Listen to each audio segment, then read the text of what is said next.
Good afternoon, everybody. Good morning where you are, and good morning. So I have here the great pleasure to be here and to open this session on and to welcome all participants to the side events of the Africa Regional Review of the GCM on engaging with the private sector in Africa.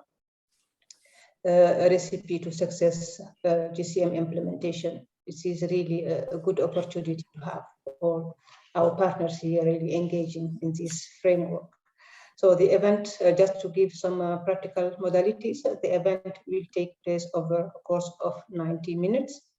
Simultaneous interpretation is available in English and in French. Interpretation is accessible through the globe icon at the bottom of the screen. The speaker are kindly advised to use their headsets and to ensure that sound is clear for interpretation. The event will be also live streamed. We encourage participants both who are joining in to post question in the chat box or whether they are joining in from.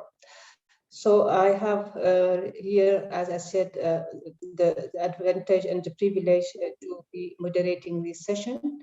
And I want to briefly set the scene of our discussion today. As you know, the government are implementing the GCM, but employers have a key role to play in bring forward business recommendation to address the challenges and recommendation associated to tomorrow's need for skills, as well to strengthen the contribution of migration to sustainable development and economies. As all stakeholders are adapting to new economies, realities, and it is now high time for stronger collaboration between government and the private sector and labor migration issues. In these same lines, the International Organization for Migration, the International Organization of Employers, Business Africa, have partnered to host a series of consultations with employers in view of Africa GCM Regional Review in August 2021, and in due course to the International Migration Review Forum that will be held in 2020. The first such continental employers consultation was held on May 26, 2021, and identified a number of business priorities and recommendations in light of the GCM Objective 5, 6, and 18. Further sub-regional consultation will be held to tailor the recommendation to sub-regional context. Ultimately, the consultation will set the scene to draft an African Employers Declaration, which will be presented at the IMFR in 2020. I have now the great pleasure to introduce our two main speakers for their welcoming remarks. Before moving to the panel discussion, I wanted to provide them the opportunity to provide their remark. Mr. Roberto Suarez Santos and Carmela Godot will be providing their first thought and the first recommendation about this session. Roberto Suarez Santos was appointed Secretary General of the International Organization of Employers on 26 October 2018. Prior to joining the ILO, Mr. Suarez was ILO Program Director for the Promotion of Youth Employment in the Maghreb region. He previously worked at the Spanish Confederation of Employers organization in area ranging from comparative labor policies and labor relation to youth and employment and social and employment policy. He was Business Europe's Vice President for Labor Affairs for several years. He also was the Vice President of Business at the OECD's Employment and Labor Affairs Committee and a member of various fellow committee for the European Social Funds and the EU Economic and Social Committee. So Mr. Suarez, I know I am not deserving the long experience that you have, and the many of academics you are also holding. Among us, I just want to highlight perhaps 3 of them. So you serve as associate professor of the Europe Social Law at both the Universidad Complutense of Madrid and the Universidad Pontificia of Comillas in Spain. And you are a lawyer with experience in European and international labor law, as well in international relations. I hope that I made a brief section of your wide experience and academic. So the floor is yours. Okay. Well, thank you very much, Asiata. I hope that I am well heard now. The important point is not my experience here, is what I bring to the table and what I bring to this discussion. And what I bring is the voice of the employers. You know, IOE is a 100 years organization. And we say we are really proud to bring here what we know better to do. And what we know better to do is to try to influence policy in an effective manner. So what we have is members around the world, business and employees organizations that are independent, that are representative, and also that are listened by governments when they have to deal with employment, migration, but all the kind of areas of policy area. And that's a key for succeed. I mean, the migration discussion, the migration flows are very sensitive and complex topics. And it's great to have the IOM working with us. And I want to thank Asiata, not just you, but also very much Carmela, Vitorino. I mean, we have been having several contacts.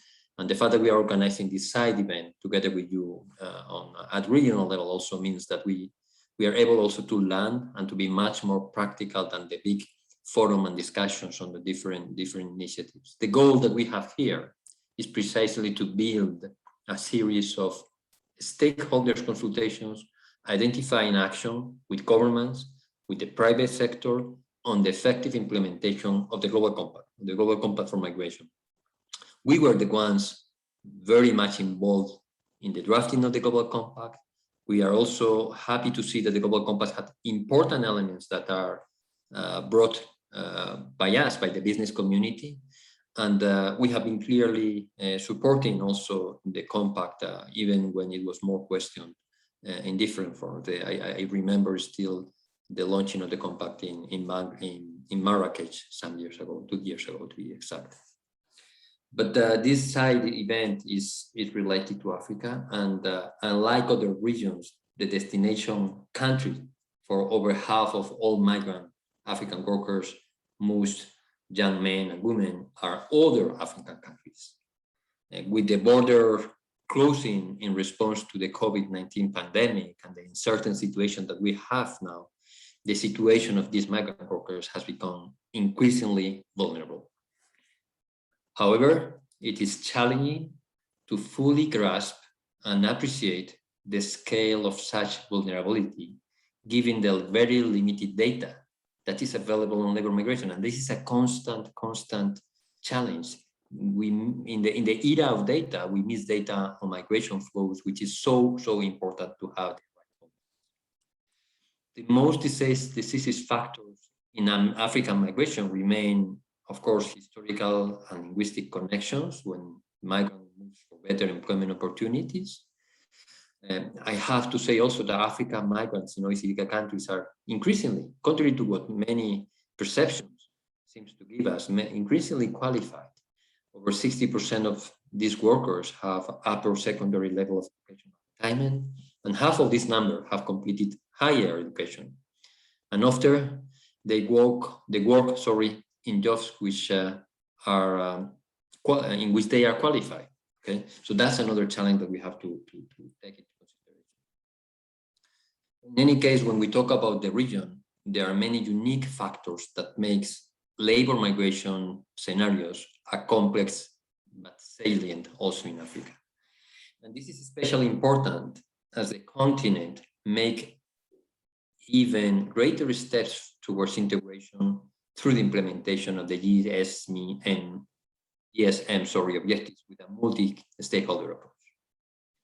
As all the stakeholders are adapting to this new economic realities and this uncertain scenario that is coming, is really now time for an effective and stronger collaboration between governments and the private sector. And I want to stress and highlight that effective and stronger collaboration with the private sector and the governments and the policy makers. These stronger needs means that we need to develop a specific regional aspect of migration governance. And we need also to have a proper engagement of business in a manner that we just not bring their funding, but also expertise, data, and also to some extent policy influence. There is a need for deeper understanding of the migration partners, and we, the business community, can play a key role providing this data on what are the skills needs, anticipating also the labor market, talent, skill shortage, and also trying to help promoting the legal framework that is needed. I mean, it's far away from being the optimal. We know that because of many issues in the continent and beyond that, because of the weak institutions, because of the realistic requirements, because also of the lack of adaptation to the new skills needs, etc. Ensuring the inclusion of the voice of business could make a difference. It's my sincere belief that also the employers and business organizations in Africa can play a key role. They can help us, and we have proved to do that also with some of them, identifying this skill shortage, supporting the development of skills, and facilitating better job creation, creating a proper business environment to tap innovation, productivity, and to include better the young workforce. Thank you very much for listening to me, and we are more than willing to engage further. Thank you so much for this first reflection. And as you said, it's your reflections that are important here, not the experience that you have behind.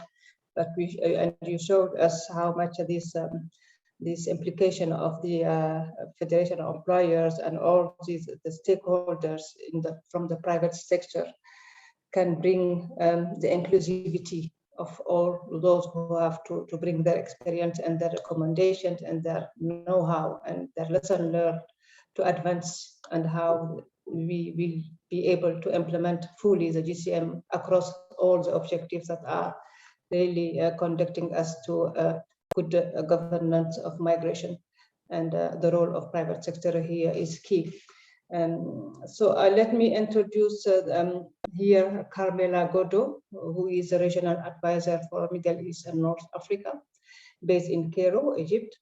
Prior to this appointment, she was the regional director for West and Central Africa, regional program development officer, and deputy regional representative in Rome mission with the regional function and chief of mission in Syria. She started her career with IM in Cairo a long time, and he has this strong experience that we all are proud of. And Carmela has been also working with UNRWA in the Gaza Strip within the Palestinian occupied territories. So Carmela studied Islamology and in Italy, and held a master's degree in Oriental language, also from the Italy now. Carmela, over to you. Thank you very much, Aissata. Just one small correction. I'm not the advisor for the region, I'm the regional director, but I can understand the transcript. Excellencies, ladies and gentlemen, dear colleagues, let me thank Mr. Suarez Santos for your very important opening remarks, and thank you for having highlighted the importance and the extent of cooperation among our two organizations. And this is why it is a great honor for me to open this consultation today, which aims to enhance the engagement of the private sector, employers, national business group, and human resources professionals from across the continent on the implementation, the follow-up and review of the Global Compact for safe, orderly, and regular migration. This consultation is of the utmost importance as we continue to strive towards the implementation of a truly inclusive, encompassing and open approach in line with the commitments made by member states to adopt the whole of society and whole of government approach promoted by the GCM as part of its 10 guiding principles. As the coordinator and the secretariat of the UN Network on Migration, IOM believes strongly in the importance of an effective engagement of all relevant stakeholders and throughout the full cycles of the GCM implementation, follow-up and review. Employers and the private sector have a key role to play in enhancing migration governance and enhancing the standards in place for managing labor migration and recruiting foreign workers. IOM, together with other partners, is working very hard to create these open platforms for exchange and dialogue involving actors from the business world to bring forward relevant recommendations for businesses to best harness opportunities on migration governance associated with the future needs for skills. The multifaceted aspects of migration management, particularly when it concerns labor migration, require coordinated efforts to reinforce the interlinkages with sustainable development, keeping in mind that the mobility of workers and skills is undeniably beneficial, but capable too of generating huge challenges if left unregulated. Undeniably beneficial when it reinforces the matching of workers' skills with market's needs, or bringing innovation, qualification, and expertise, and filling the gaps in national labor markets. Migration, however, can be negative when impacting both the economy and the well-being of people if migrant flows are irregular, diverted to the informal economy, and left without strong mechanisms to safeguard basic rights. A strong shift of mindset is needed in the continent to reform and strengthen labor migration policies to make migration a tool to accelerate the achievement of sustainable development. This requires a critical role for the private sector to identify needed skills that match the reality of the local labor market. It also requires stronger coordination and collaboration with governments to be able to inform and guide the process.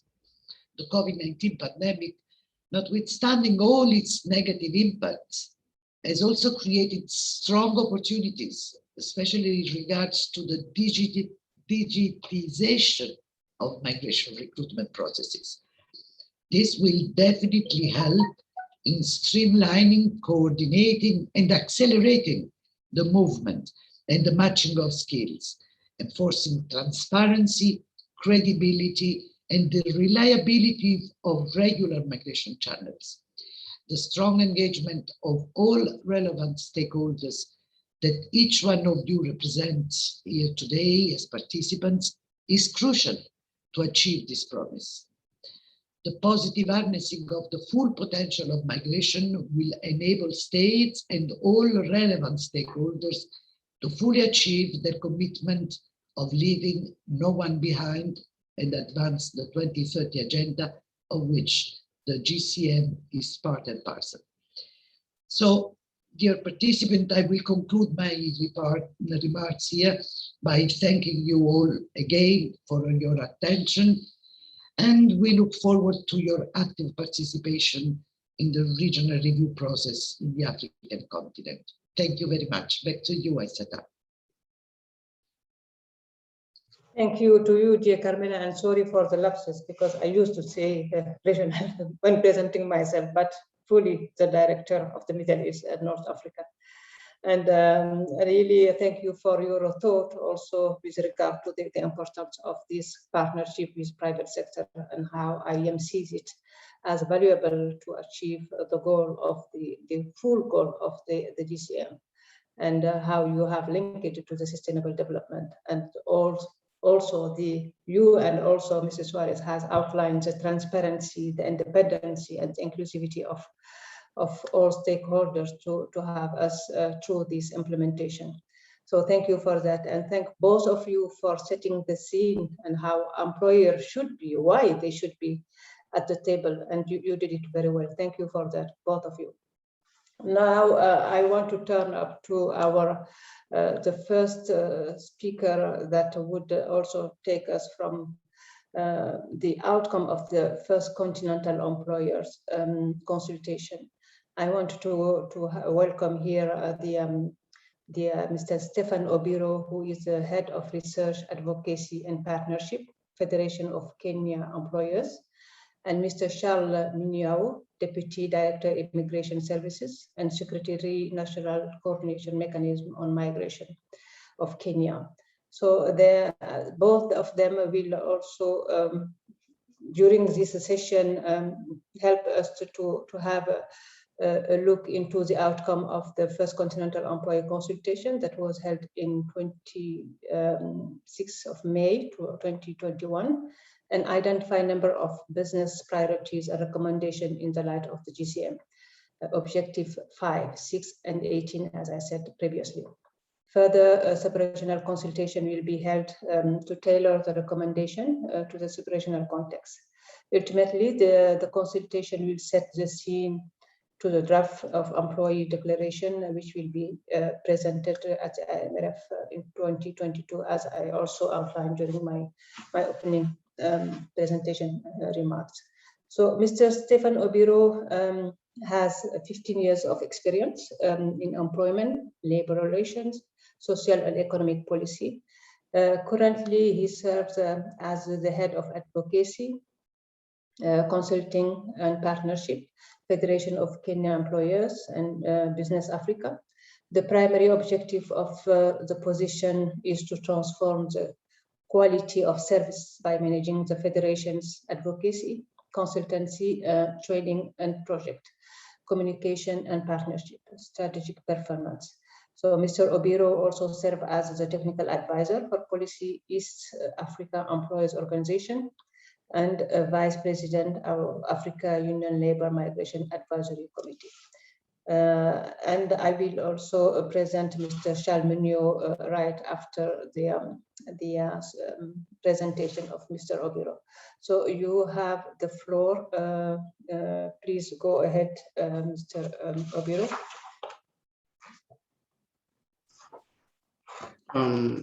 Thank you, Alisa. First, I want to appreciate the remarks that has been made by the two speakers before, and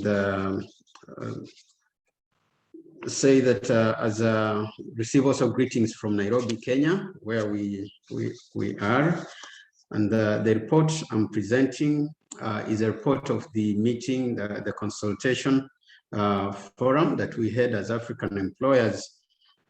On where we gave our perspective on migration, and we had 40 representatives of national business groups and human resource professionals from across the continent.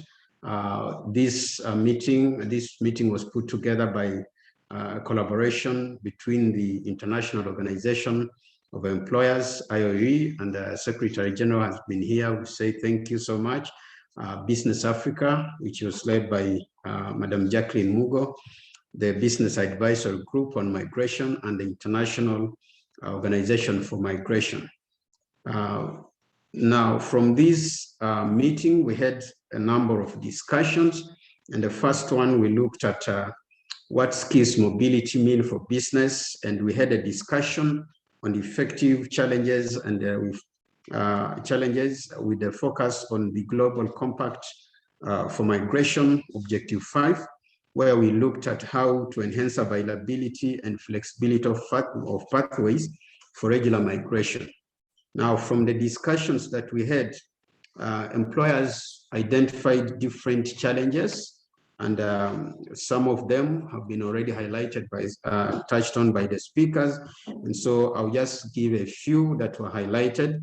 One is the inconsistency or lack of appropriate work visa categories across the continent. We are looking at essential work, dependence visa, short-term visas to hire or move talent intra-company-wide or internationally.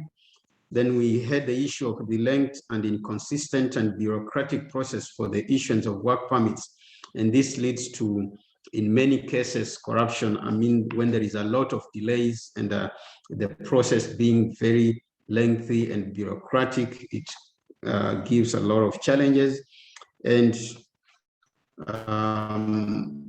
we also saw that when you look at the new difficulties and you look at what we've had, the severe pandemic, the impact of the pandemic that it has had on travel and mobility, and the restrictions that have been imposed by the to contain the health challenges, the duration for the work permit are too short. So those are some of the challenges. And lastly, here we saw some challenges on the existing labor laws and policies that are often outdated, they lack flexibility, and so there is no agility for them to quickly respond to the challenges like what we saw in the brought about by the COVID-19 pandemic.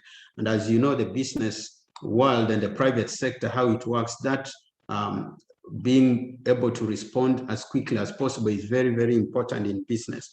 And so in addition to what the other speakers have highlighted, there was recommendation on reforming and strengthening the labor migration policies and also on digitalization, which some previous speakers have engaged on. We also had recommendation on exchanging and learning of best practices from each other, because when we learn from each other, we are able to encourage adoption of good behaviors, and we streamline also the bilateral agreements between the sending and the receiving countries so that we can easy the transfer of skills and visa application processes. And also another recommendation was to have labor mobility initiatives, policies, and the laws to be need-driven and flexible, and to take into account the voices of the private sector representatives who deal with day-to-day changes in the labor market. The voice of the employers, the voice of the private sector players should be given more prominence in the decisions that are made around the policies and laws that govern the labor migration. And then we looked at the next discussion, which looked at responsible recruitment and what an effective regulatory framework will look like for the businesses. And here we were focusing on the Global Compact Objective 6 on facilitating fair and ethical recruitment and safeguarding conditions that ensure decent work. Now, in this discussion, the key challenges that were identified by the employers, one was the lack of coherent coordination and collaboration among all stakeholders, including the governments and the international organizations involved in the migration governance. That coordination and the way we collaborate had a challenge. We need to see more closer collaboration between IOM and other stakeholders, with the employers organization, with the private sector. The employers have a regular contact with the Ministry of Labor. However, very often, if you look at the way most of the migration department is structured, the ministry does not include experts on migration.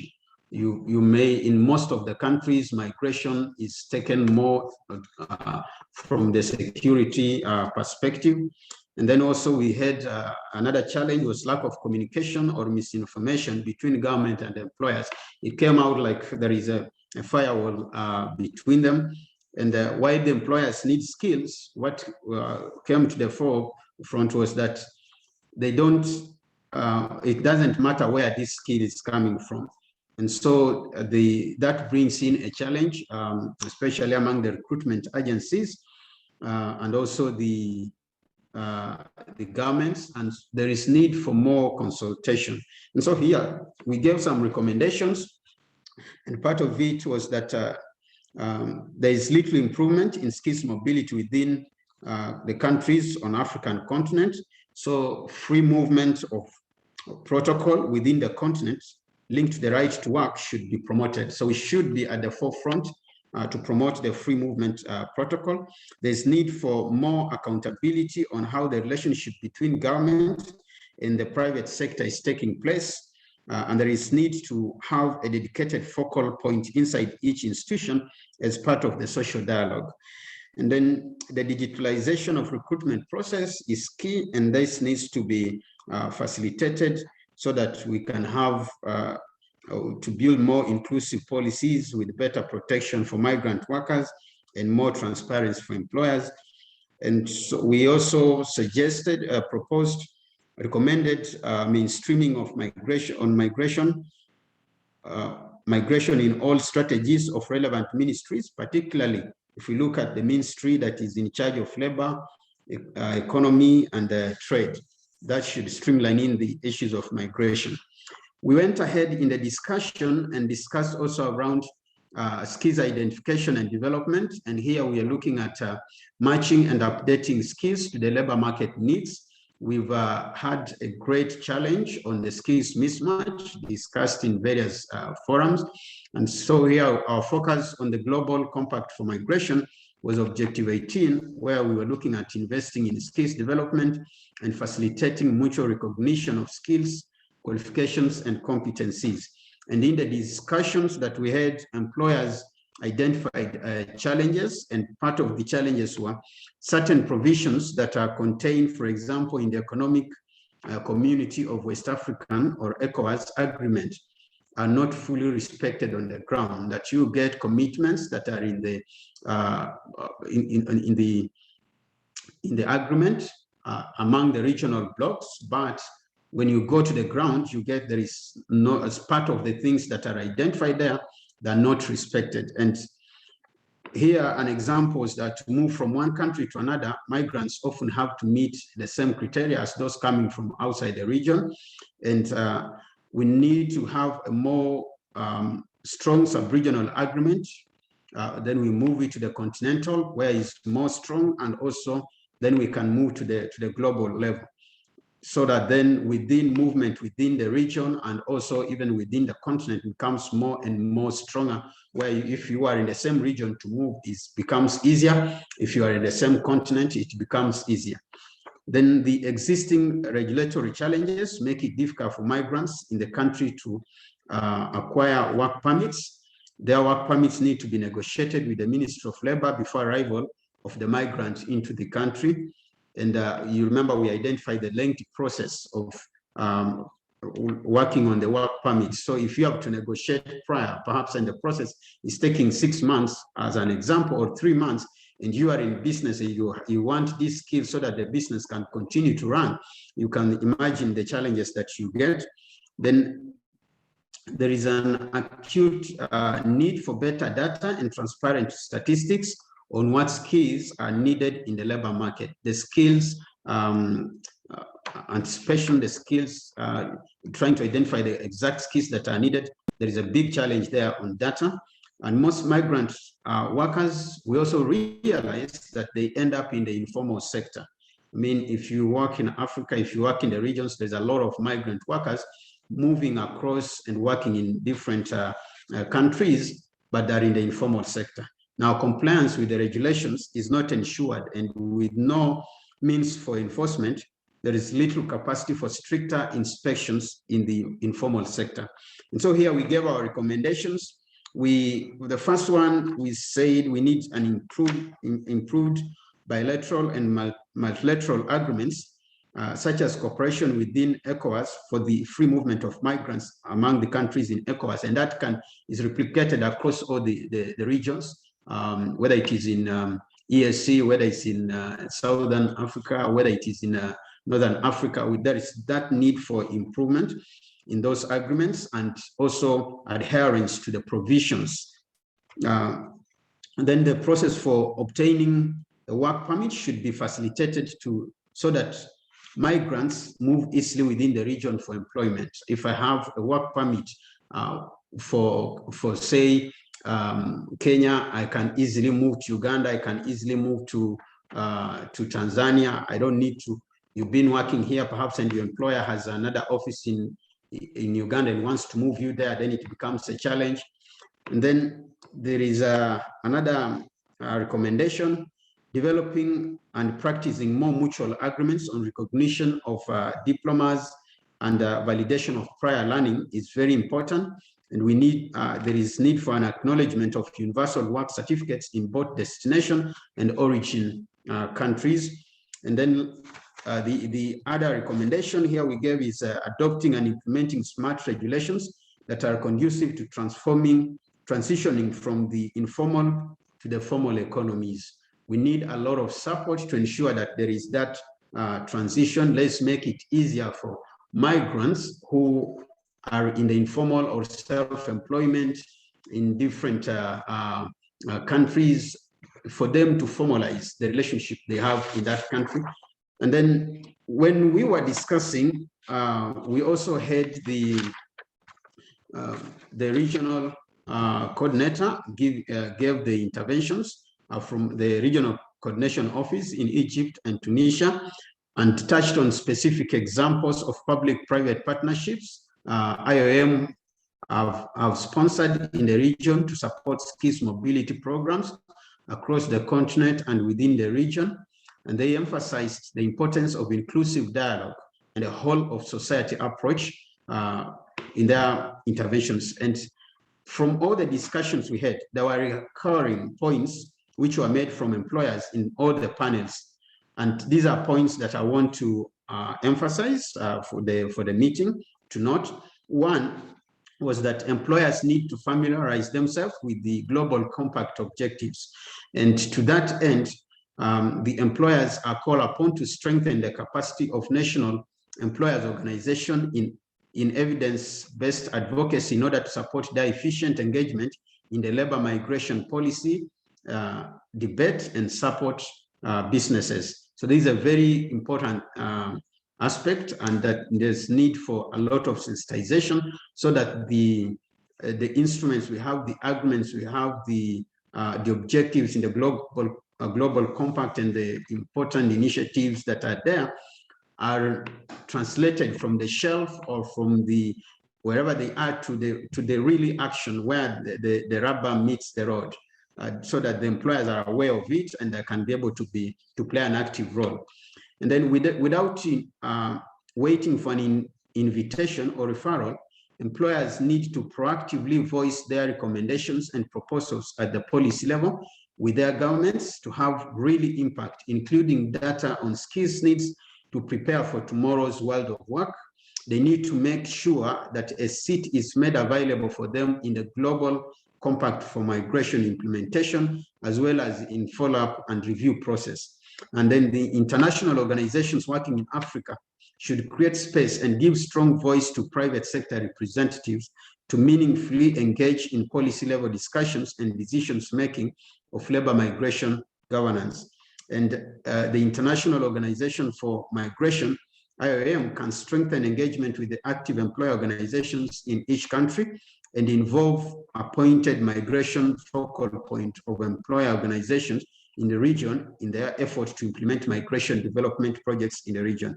So this is the report from the meeting that we had on the 27th of May, 26th, 27th of May. And we agree that this recommendation just serves as the first step to feed into the global regional follow-up and review for Africa. And we're hoping that this will make the basis for African Employers Declaration so that we can further elaborate on the series of sub-regional consultations in this period we are in. Thank you. Thank you so much for this opportunity. And I want here to give also to Mr. Charles Minua who is a Director of Immigration Services and Secretary National Coordination Mechanism on Migration in Kenya, to give us with also his perspective. Mr. Muniawo holds a BA in economics from the Egerton University in Kenya, and MBA Strategic Management in Jomo Kenyatta University of Agriculture and Technology. He is a PDG International Relations and Diplomacy, and he is currently the Secretary of the NCM with 30 years of immigration practice at all levels, both locally and internationally, as consul in charge of Kenya Consulate in New York. Over to you also to share with us if there are main challenges and recommendations that could be taken from the report from Mr. Obiro, and how we can we all together to have a comprehensive approach of that. Over to you. Thank you, Aisata. I hope I can be loud and clear. Okay, thank you, Aisata Kane, our moderator, for the good direction you're giving us in this discussion. I wish also to thank our two previous speakers who made the opening remarks and set stage for us in this discussion. Let me also thank Stephen Obiero for his insight from the employer's direction from the seat of the private sector, which is critical for the implementation of GCM, because we know GCM cannot be implemented by the governments. It has to involve the private sector and everybody if it must realize its goal. Now, from where I sit in the NCM, the National Coordination Mechanism, this is intended to implement the recommendations or the objectives of the GCM at national level. It was in Kenya, the NCM was created at around 2016, so we are still a fairly young outfit in the country. Now, as you all are aware that the intention of the GCM is to have a whole government approach and the whole society approach. Now, at national level, that's where NCM comes in. And in Kenya, our NCM has 45 ministries, departments, and government agencies as members. This is intended to bring together all the MDS which have a role to play in migration. And this list is still growing. We welcome any organization which deals with any aspect of migration to come in. On the other side, we have the partners, and that's where we have IOM and the various UN agencies, all of them who have a role to play in the GCM. Then we have the civil society organizations, which have also a role to play in any migration aspect. We also have religious organizations and academia. They are all coalesced together under the NCM so that we can have the whole government approach and whole society approach. Now, one aspect of the NCM is to bring policy coherence in terms of migration. This we do through bringing all the stakeholders together, especially when one government arm intends to bring any policy which affects migration. So this is normally brought in on the table, and everybody who has an input can come in, and that brings policy coherence. Previously, we used to have a lot of conflict even within the government, with one ministry developing a policy, then another one developing policies, which we are not reading from the same script. And sometimes you find a lot of conflict. And the people who suffer are the migrants and the citizens in that kind of approach. And therefore, that's why we now come together in NCM so that we can bring policy coherence and even the subsequent legislative coherence In NCM, we also incorporate our parliaments, both the National Assembly and the Senate. We have also involved our county levels, which are now at the local levels. We have the county assemblies getting involved. We also have the county governments also being involved. And that gives now the whole aspect of whole government approach, whole society approach in migration governance. The previous speakers talked about a lot of issues which need to be dealt with. And I think the best place where these issues can be handled is at NCM, because that's where all aspects of migration can be dealt with. Now, I would want to look at some of the issues which or ways within which the private sector can participate in influencing the dialogue within the migration and bring safe, orderly, and regular migration. Now, one way the private sector can come in is to participate in influencing policy development and direction, as well as legislative process. This will ensure all aspects of labor migration are catered for. This will even cater for harmonization and harmonization in all aspects, especially the issues of visas, dependent passes, and work permits, because all these people who come up with this, who create legislation and who implement are part of the NCM. And therefore, the private sector can also come in and participate in NCM so that all their views can be incorporated. Now, there's also the issue from the government side. The private sector can also participate in skills development.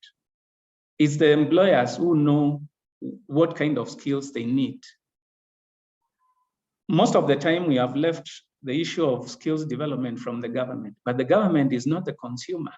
We have to produce the skills which are required at the market. And the best people who can do that, who know the kind of skills which are required are the private sector. And that's why we have the Ministry of Education in Kenya as part of the NCM. And we are even looking at the issues of even getting skill sets available locally and what is not available. We are also having the forum within which we are able to look at countries which require skills and match those skills at the local level so that even those people who move, the migrants from Kenya can have the necessary skills which they can sell to the other side. So the private sector, again, can come in development of skills. One, in identifying the skills that they need, and also in investing in the skills development in training. They can also even train their staff so that they are able to cater for their specific needs and also allow time for them to go and study. Mr. Mario, we are really running really out of time by 20 minutes. Yeah. And if you can summarize the good points that you were already raising so that you can move to the others. Thank you so much. I'm sorry for that. It's okay. The other way is the private sector can also participate is facilitating labor mobility through reducing recruitment costs. Most of the labor migrants have to bear the costs of recruitment and movement from one part to another, but the private sector can take part in that by shouldering some of it. The other part is they can participate in fair recruitment processes. They need to give all the people who qualify a chance to prove themselves through proper recruitments and also fair wages for fair jobs done without discriminating in terms of the wages. And this will also building on the GCM.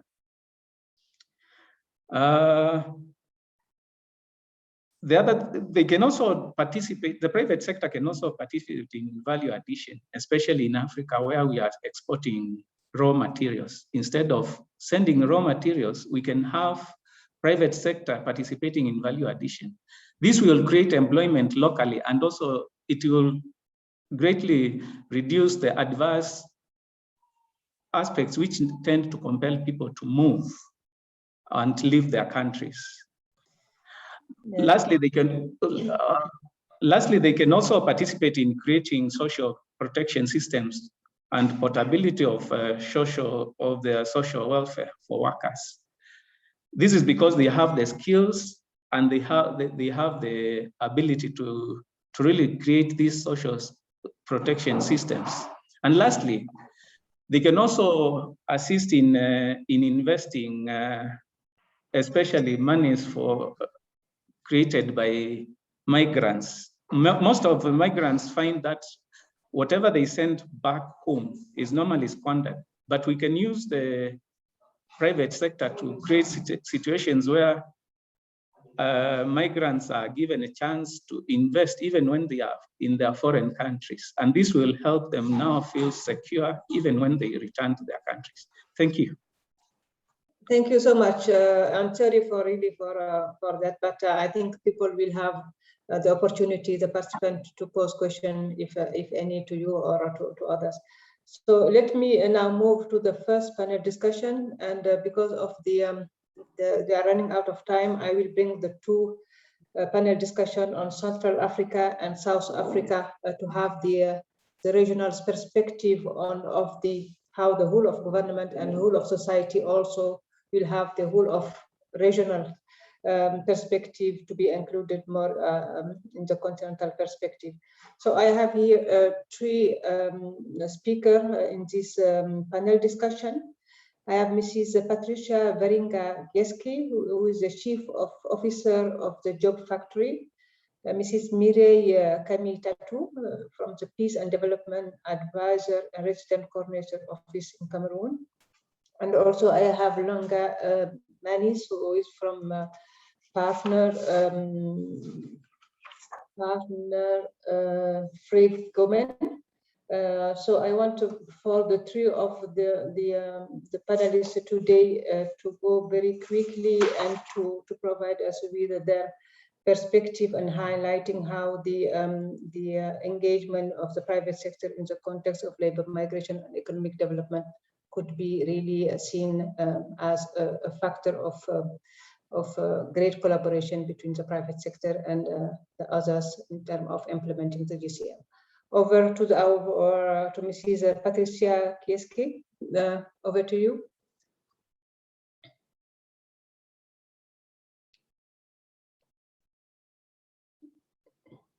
Is she online? I believe that she's on mute. Oh, yes. Yeah. There we go. Now it's fun. I was saying thank you, Ms. Kane, and already excuse me because I'm actually attending a forum in Europe, and so they've gave me a little space to try to follow up, you know, and to be able to participate actually to the meeting today. So thank you very much. And if you don't mind, I would like to further go in French, if that is okay with the translator. Yeah, please go ahead. Okay. There is a translation. All right. Yeah, so we have a bit of a balance. Alors, donc par rapport au secteur privé, et en fait, ce que Monsieur Obiro a dit, c'était nos conclusions, c'est les conclusions du secteur privé au mois de mai, de ce qui pourrait être fait et ce qui pourrait être implémenté. Maintenant, réellement, au-delà des textes, au-delà des mots, au-delà de toutes ces initiatives qui sont prises, et heureusement que nous, secteur privé, nous prenons ces initiatives-là, je crois que réellement, on a besoin de cette plateforme pour que les gouvernants, nos gouvernants, c'est-à-dire les ministères, aussi bien du travail, le ministère aussi bien de l'éducation que le ministère de l'Intérieur au travers l'organe des migrations soit impliqué. Parce que là, nous avons encore un souci. Je prends l'exemple donc de la RD Congo d'où je suis. Eh bien, on n'a pas encore réellement tout le monde autour de la table. Par exemple, au niveau de l'organe des migrations, entre le mois de mai et maintenant, il y a eu des tentatives, mais à ce jour, on n'a pas beaucoup de collaboration. Donc ça, ce sont des réels problèmes. Ça veut dire que oui, nous, le secteur privé, avons une volonté, mais c'est comme si aujourd'hui, je dirais l'État, le gouvernement traite avec les migrants d'une façon humanitaire seulement et non d'un point de vue d'une perspective d'emploi, de travail, de développement économique. Et pour ça, je pense qu'effectivement, les plateformes qui ont été créées sont les bonnes, mais il y a besoin d'avoir beaucoup de, comment on dit awareness en français, beaucoup de prise de conscience de nos gouvernants. Parce que je vous dis, pour le moment, nous qui sommes, ça fait quelques années que je participe donc aussi bien au GFMD Forum qu'au Business Mechanism, eh bien, je peux vous dire que ce n'est pas du tout la même vision que nos gouvernants ont pour l'instant. Eux, des migrants, c'est où il faut stopper le fait qu'ils migrent, ou ceux qui sont là sont des problèmes. C'est des problèmes, alors qu'en fait, ce n'est pas des problèmes. Les migrants apportent beaucoup de solutions, surtout en termes de compétences. En termes de compétences, et nous le savons parce que nous avons un très grand manque de compétences et toute cette mobilité fait que nous pouvons avoir de la compétence au travers des migrants, mais effectivement, alors il leur faut la documentation qu'il faut, il leur faut les papiers qu'il faut, il faut cette reconnaissance de leurs certificats, de ce qu'ils peuvent avoir comme document d'études. Et je trouve que nous avons, c'est comme si, en tout cas l'impression que moi j'ai, c'est comme si aujourd'hui le secteur privé a pris de l'avance par rapport finalement au secteur étatique. Et donc, il y a besoin de rééquilibrer ça pour que nous puissions arriver à un résultat qui soit réellement positif et aussi, qu'on le veuille ou non, changer l'image de l'immigré ou du migrant. Ça, c'est quelque chose ça va être nécessaire parce que je vois que chaque fois que les campagnes sont faites à tous les niveaux, eh bien, on utilise toujours le migrant à tort ou à raison, mais on l'utilise toujours et c'est souvent dans le mauvais sens pour dire que c'est à cause d'eux qu'on n'a pas d'emploi, pendant que c'est plutôt même le contraire. En fait, on vilipende le migrant et on n'arrive pas assez à démontrer, et je parle même de nous-mêmes, secteur privé de la RD Congo, nous n'arrivons pas à démontrer l'apport économique, développement et autres de ce migrant. Je vais m'arrêter là pour céder la place aux autres, sinon je vais parler trop longtemps. Je vous remercie, Madame Canet. Merci beaucoup pour cette opportunité. On aura l'occasion effectivement de revenir là-dessus et d'avoir surtout votre perspective sur comment le secteur privé peut aussi prendre à bras le corps toute cette dimension de droits de l'homme des migrants et au niveau de la protection des migrants. Qu'est-ce que vous apportez sur la table pour pouvoir renforcer tout ce système de protection nécessaire d'avoir hier. Donc, je vais donner la parole à Madame Patricia Berenga Kieske. Je suis obligée de couper sur les présentations, mais vous aurez tous les bios des panélistes et autres sur le website normalement et au niveau des documents qui vont sortir.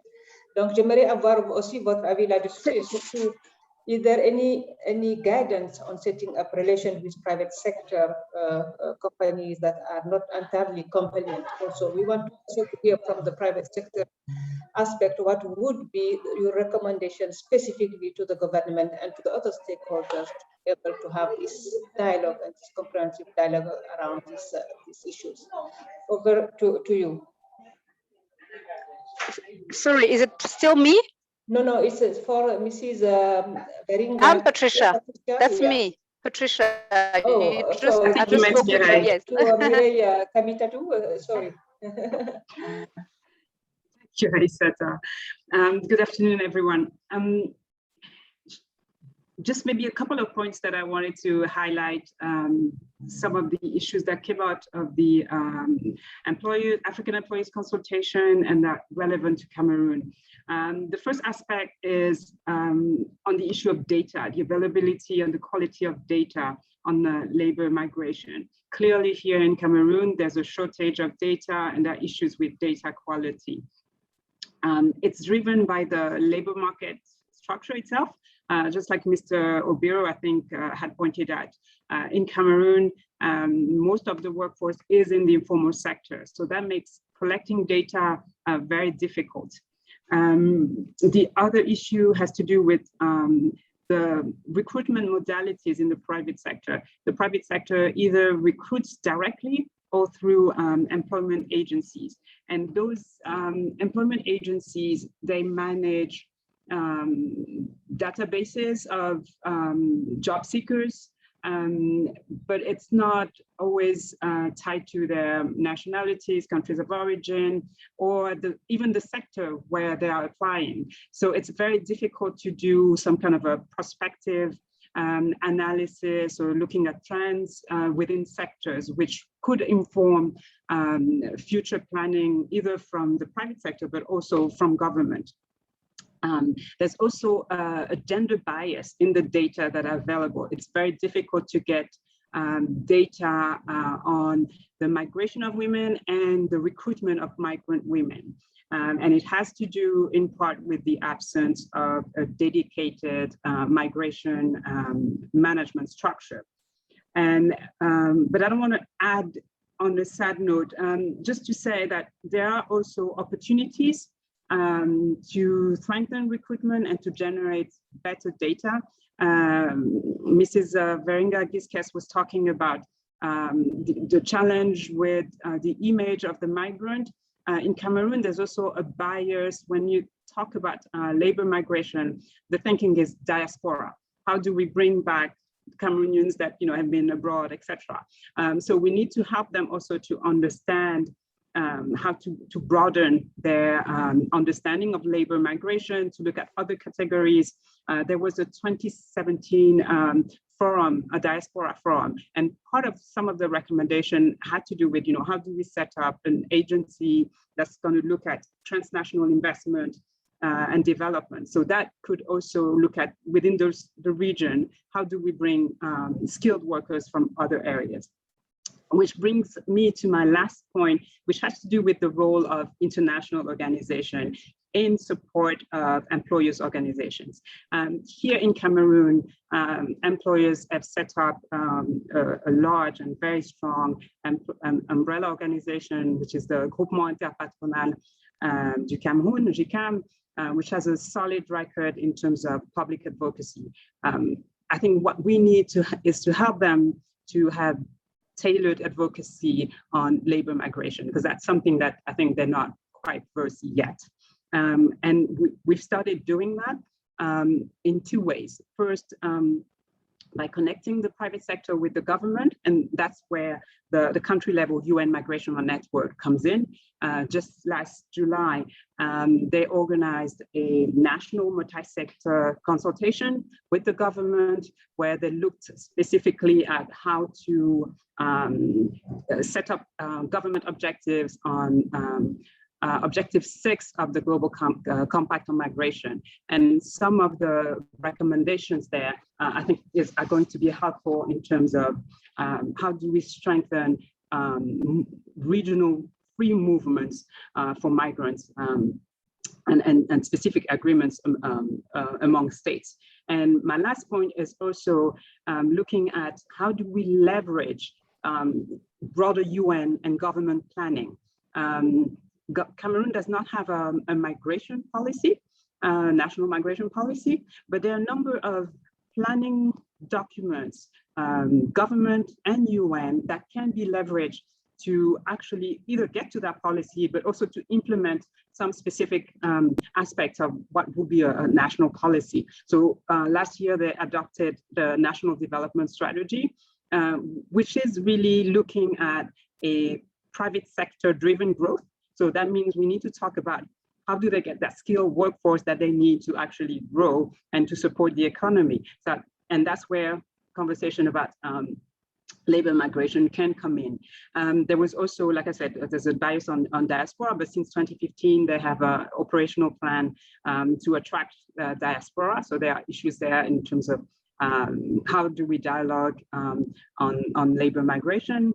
And finally, we are in the final stages of the 2022-2026 cooperation framework between the UN and the government. And it's looking at a certain number of issues around job creation, safe migration, that will be places for that policy dialogue. And we are very keen on ensuring that the private sector, which is a key actor for the achievement of the Sustainable Development Goals, is part of the implementation of the cooperation framework, and therefore as a different avenues for dialogue with and cooperation with the government. And I just stop there. Thank you.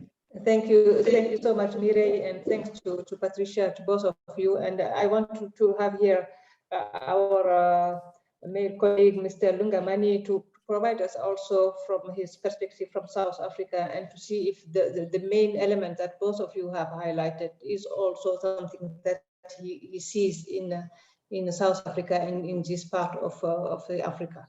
So over to you, Mr. Badi. Thank you, Ms. Kane. I'm going to start talking about this in two ways, one on the policy level, and the second part is going to be on the application of the policy and the defined rules around it. The policy level, I think South Africa has moved way ahead when it comes to the ways of getting skills into the country. Mr. Obiro spoke a little bit about getting your intra-company transfers as well as your critical skills into the country. This is one of the few ways that we have on our side of getting skills into the country. I do believe that we are quite strong when it comes to that. The issue that we've been picking up recently is that of delays, for example, in getting the adjudication done on time. I will tell you that if you get those delays the way that we've been seeing them, they start to discourage the employers in getting the skills in the country. If you're talking about also the vagueness in the rules, even though the rules are quite straightforward and set out, now when you start getting to the application of those rules, when you're applying for a visa, a work permit, for example, you start picking up that there's more documents that are required than what is actually set out there. So the interpretation now stops being what is written on paper. It starts becoming more, it starts following the rules that one defines when they're adjudicating, which is something that really discourages the employers from bringing people in that have that skill that is required in country. The intra-company transfer that we're talking about looks at developing the local skill using the people that the company has in other regions, for example. In our country, what we require then is that the skill that comes from outside is not a skill that is critical, but it's a skill that talks about the know-how for the organization. So that organization, most of the time, by the way, would have acquired another organization in country. Now, what does that mean, by the way? It always means that we're going to create jobs or job opportunities for our people locally. And yet, the skill that is required to be by the country outside of South Africa to be passed on to the new entity inside of South Africa is the one that is prevented from coming in. Now, and the unfortunate part again about that is that you are now saying to the company that is investing in the country that you are on your own. You need to use the resources locally. You cannot train them with someone that is outside. And once you do that now, it's a recipe for disaster in a way, in that you are going to lose your own investment as an employer in the country. So what we have been doing on our side and what we've been thinking that we need to look at is to work closer with the government departments as Fragment. We have been working closer with the chambers that we are also part of. I think when it comes to the government departments, the Department of Trade, Industry and Competition, we've been working quite closely with it to say to them, you need to understand that every decision that is made by the Department of Home Affairs actually has an impact on the very same investment that we're looking at in the country, and also on the very same people that you would like to be employed by that particular organization. They have been listening to us when it comes to that. In fact, they have become our advocates to the Department of Home Affairs and also Department of Labor. The problem, though, that we're picking up is that the Department of Home Affairs does not want to talk to organizations like ours that focus on migration. They want to talk only to the employers, the companies that are coming in to say they're investing. Now, of course, you're going to find that that company has no knowledge, does not have the detailed knowledge that we have as Fragment, where we can talk to them and say to them, this is what you have in the Act and the regulations, and therefore you're not applying it correctly. Recently, in fact, I think we filed an application in Dubai only for it to be declined on the basis that there is that skill in South Africa. And that was, again, the lack of understanding of the intra-company transfer work permit, which requires one to only have been employed for a certain amount of time abroad, but to look at transferring a certain skill in South Africa, the skill that is a know-how. On the other hand, we have had some good movements in South Africa, in that we've got a new critical skills list that is being developed.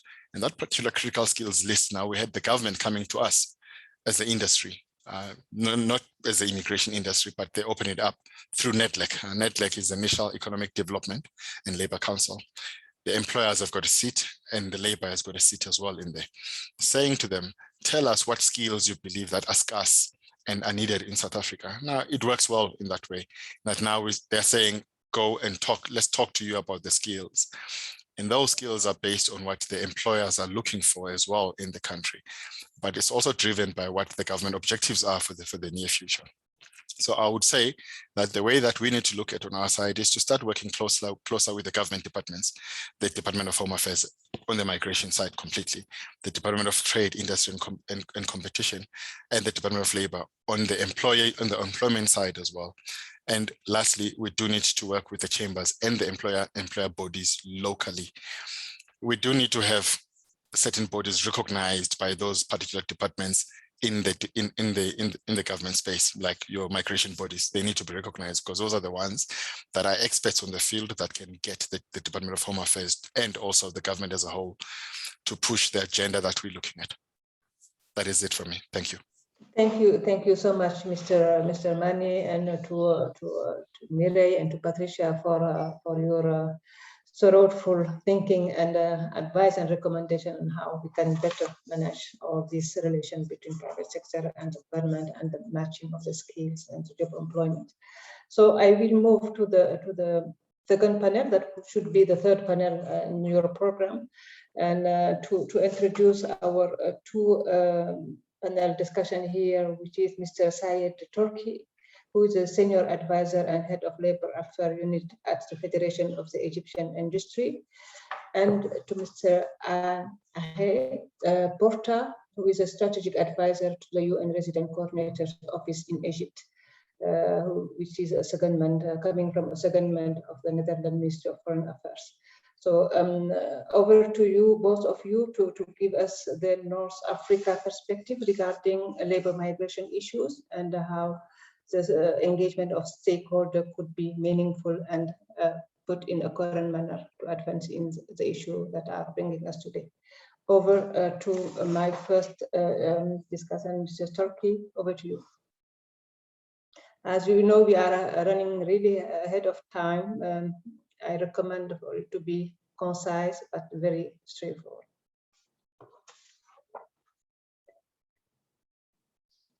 Mr. Turki is online. Miss Kani, he's online. Maybe we can go with Mr. Anne, and okay. Mr. Turki is having issues with the unmuting. Okay, so Mr. Anne, can you hear me now? Yeah. Yeah. Okay. Thank you so much. I'll be very brief.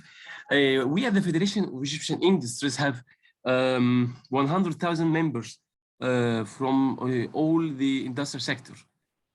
We believe in the shared responsibilities of employers to participate in creating conducive environment that enable migrants to enrich societies through human, economic, and social capacities, and thus facilitate their contributions to sustainable development at all levels. So we have decided to adopt a smart partnerships approach to be able to face a complicated network of challenges. I'm going here to give you in brief a very concrete and practical example. We have partnered with the IOM Cairo office as a pilot phase to hire 100 migrants and Egyptians from the hosting communities. But we find that the migrants a lack of required skills. We have started in ready-made garment factories. Generally, the lack of required skills, there are legal impediments to hire legally the migrants. So consequently, some of them are victim of non-decent jobs conditions. Challenge of transportation between the industrial zones and where the migrants live. And also the mindset and culture of some of the Egyptian workers who are not used to work with migrants. We have started with 50 migrants from Africa, from Sudan and Eritrea and Ethiopia. And this smart partnerships approach let us to include, in addition to IOM as a representative of international organizations, EFE, which is Employment for Education NGO, to offer soft skills training to the migrants. And also we include our member employers to offer the migrants on-the-job training for 4 months. And we also partner with a local NGO, some local NGOs, to provide us with the correct beneficiaries, our target audience from relevant migrants. And finally, which is very important, we have discussed with the Minister of Labor the possibility of having some facilitation in training and hiring migrants. Because there are a lot of legal impediments to not only to hire migrants, but also to even to train them. Fortunately, we find all the partners are willing to participate, and the huge challenge was the legal restrictions. But it has been facilitated by the Minister of Manpower, or Minister of Labor in Egypt. We have started since April now training 100 migrants and Egyptians from the local communities, from the hosting communities, with 80% from 60 to 80% women. And we have succeeded in offering all the decent job conditions to our beneficiaries. At the end, we need to change public perceptions of labor migration, which can be an important enabler of inclusive, sustainable economic and social development, not only in the origin countries, but as also in the destination countries. We need to revisit policies on skills mobility, such as those governing recognition of qualifications. We need to revise the legal frameworks on migration to reduce administrative barriers, which can address the significant financial and other resource burdens that fall heavily on the SMEs. And finally, well thought out and well implemented migration policies can act as an incentive for foreign direct investment, and they can serve to protect the rights of low and semi-skilled labor recruits. Thank you. Thank you so much for taking us through all these important experience and lesson learned from your side, so that can be duplicated, and that is also matching on some of the recommendation that was also highlighted by Mr. Obiro on how to address the challenges that we are having, notably in the term of policy and all these the difficulties of the administration processes and etc. and etc. So I will now turn to Anne Porta to also share his lesson learned experience or thought about all these thematics. Over to you. Thank you very much, Ms. Kane, and thank you for also the invitation to participate in this very interesting event. Allow me to bring maybe 3 points to the table. Firstly, at the conceptual level, just to recall very briefly that when we're talking about the new global policy frameworks, the GCM, but also the SDGs, this is also very much about introducing a new way of thinking about the role of business in sustainable development. And that's why this is a very meaningful and helpful conversation, I think. But what the SDGs do, it's also about no longer seeing sustainability as an add-on, but it's about the notion of a transformation of core business models to introduce sustainability concerns, both the social and human dimension, of course, and climate and environmental concerns. So I think that's a relevant notion to also just simply highlight here. Secondly, and when we look at the context of Egypt, of course, it's clear that migration and labor migration specifically, we're talking about a double-edged sword, really. On the one hand, you have some 10 million Egyptian expatriates who bring in a considerable amount of remittances that accrues to some 10% of Egyptian GDP. On the other hand, the flip side of this story is also that we have a significant migrant and refugee population here in the country that numbers in the millions, and out of which at least or nearly 1 million are really considered as vulnerable. And these are people that work mostly in the informal sector.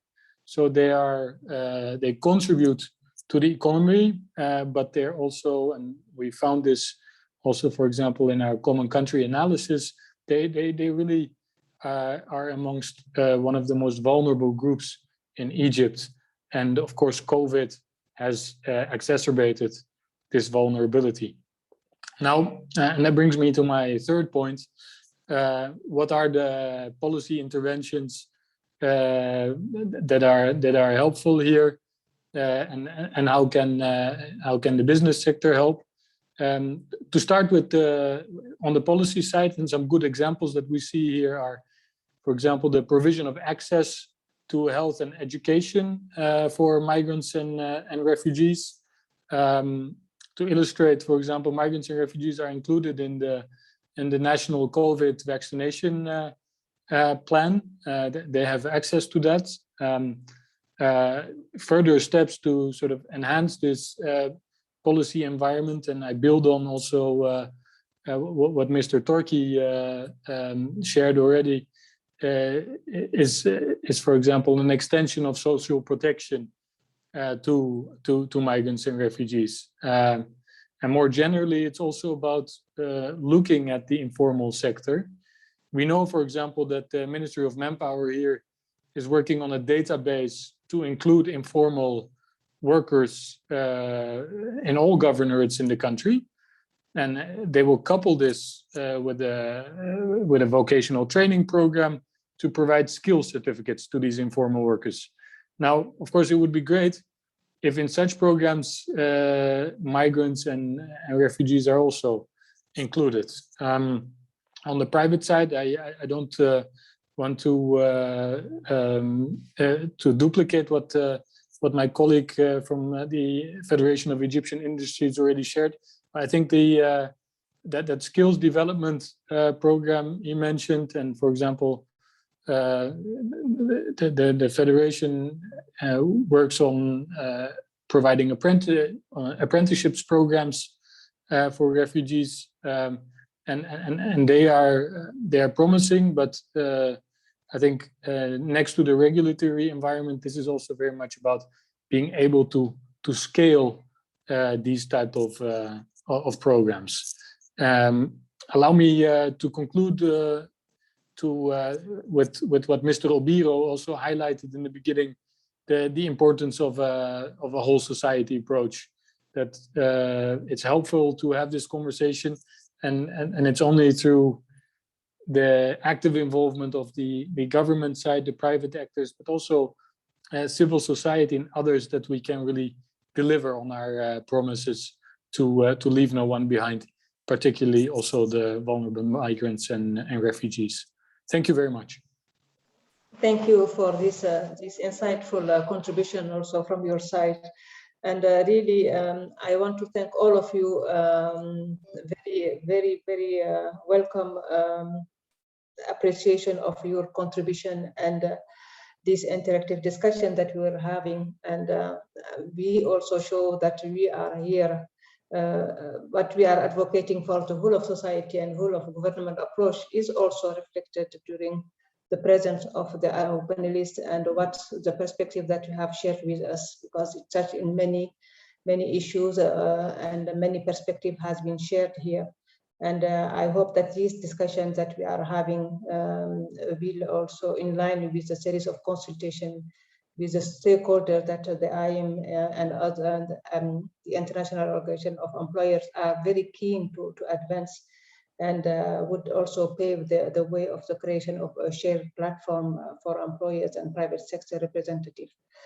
from the sub-regions that have taken the floor today, and to further delve into the concrete business recommendation. And we heard some of them today, and I hope that we will be able to gain from the lesson learned today and to advance in tangible action and scalable best practices that would be presented during the IMFR in 2020.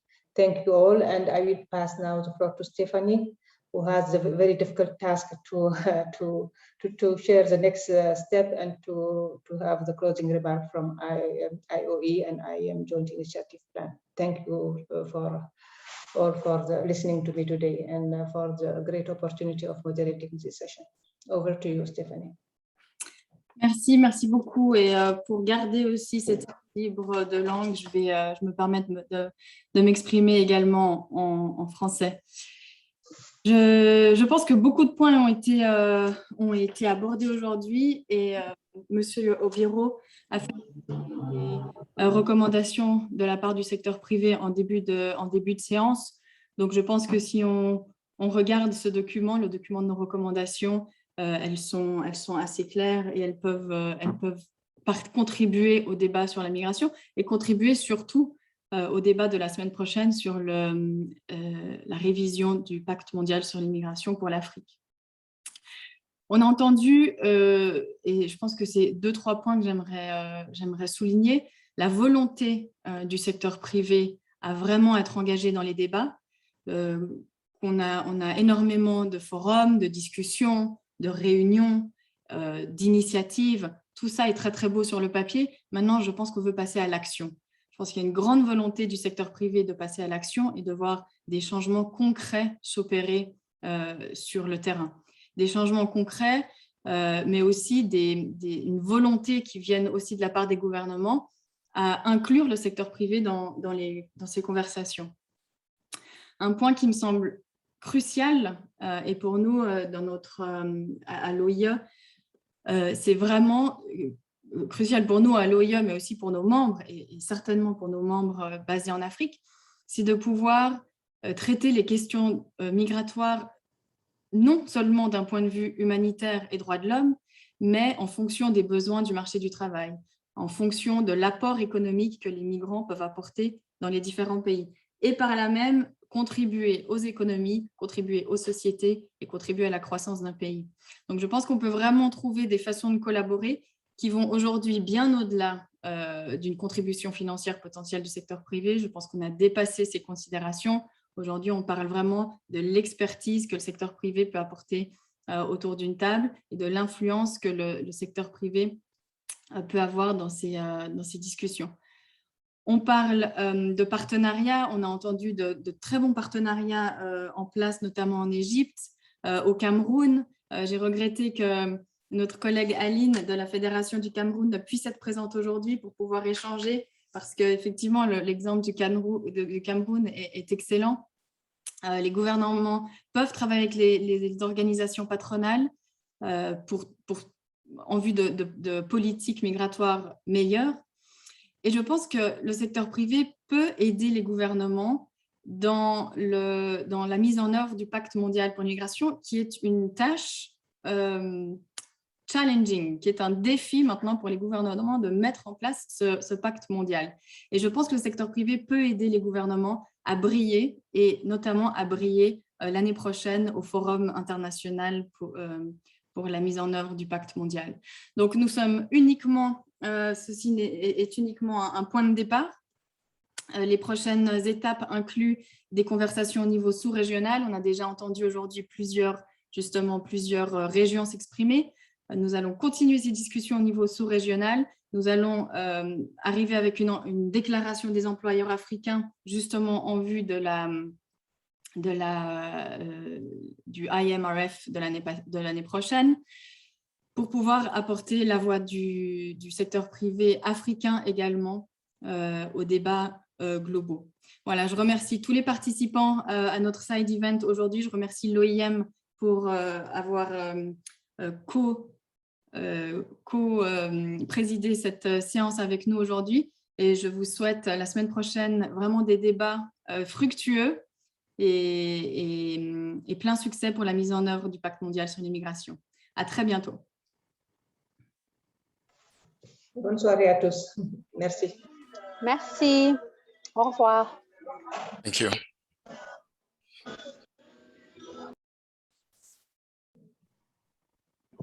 Bye.